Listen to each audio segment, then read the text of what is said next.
Bonsoir, c'est Alexandra Brazzaville.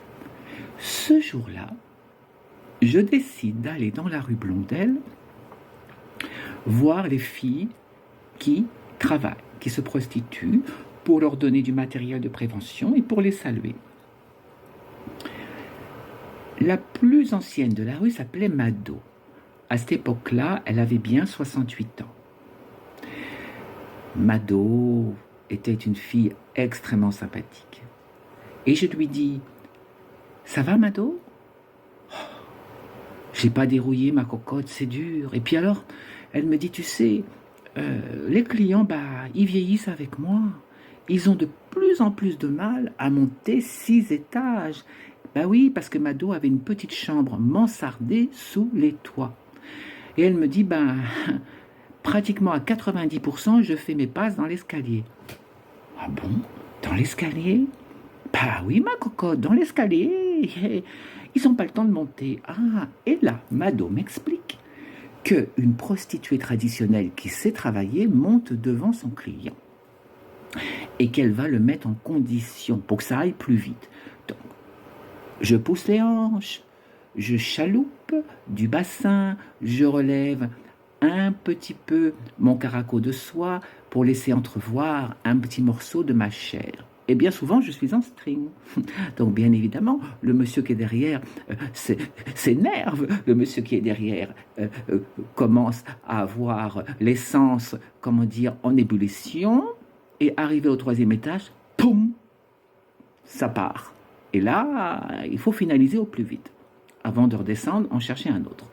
Donc, très heureuse de cette leçon, je rencontre quelques temps plus tard un monsieur dans une soirée très chic aux Champs-Élysées. Et le monsieur me dit, est-ce que vous voulez venir boire un petit verre avec moi? J'habite près des jardins du Trocadéro. Pourquoi pas, cher monsieur, vous m'avez l'air très sympathique. Nous arrivons dans un building magnifique avec à l'entrée, comme aux États-Unis, une espèce de hall avec, je dirais, une réception et des hommes en armes. Je dis, Et un des messieurs nous dit, mais l'ascenseur est en maintenance, il faut prendre l'escalier. Le monsieur me dit, je vous en prie, avec beaucoup de courtoisie. Donc moi, je ne sais pas ce qui m'a pris, je me suis dit, tiens, c'est peut-être le moment de mettre en application le petit enseignement de ma copine Mado. Alors, je pousse les hanches, je chaloupe du bassin, je fais quelques manières, et sur 3 étages, j'ai eu le temps d'en monter un demi. Je me suis retrouvée à plat ventre avec le monsieur qui m'a grimpé dessus. Donc là, je me suis dit, j'ai pas dû faire les choses convenablement, c'était pas exactement ce que je pensais. Donc, comment? Je lui dis, mais oh là là, je peux plus respirer. Le monsieur me relève par les épaules, me plaque au mur et me dit, écoute, si j'avais voulu monter une pute, c'est pas le problème, il y en a partout. Mais si je t'ai demandé à toi de venir, c'était pour d'autres raisons. Parce que j'ai envie qu'on passe un bon moment, toi et moi. Et là, j'avais compris que je lui avais manqué de respect.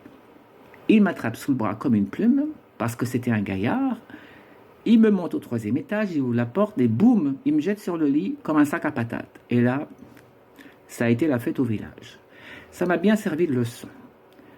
Quand j'ai raconté ça aux filles de la rue et à Mado, elles se sont mises à rire, mais à rire. J'ai dit, écoutez, arrêtez de rire, parce qu'à cause de vous, j'ai cru que j'allais y passer. Mais elle riait, elle m'a dit, ma cocotte, c'est le métier qui rentre. J'ai dit, oui, j'ai pas l'intention de faire ce métier du tout. Voilà ma petite histoire de ce soir. Je vous remercie de votre écoute. C'était Alexandra Brazzaville.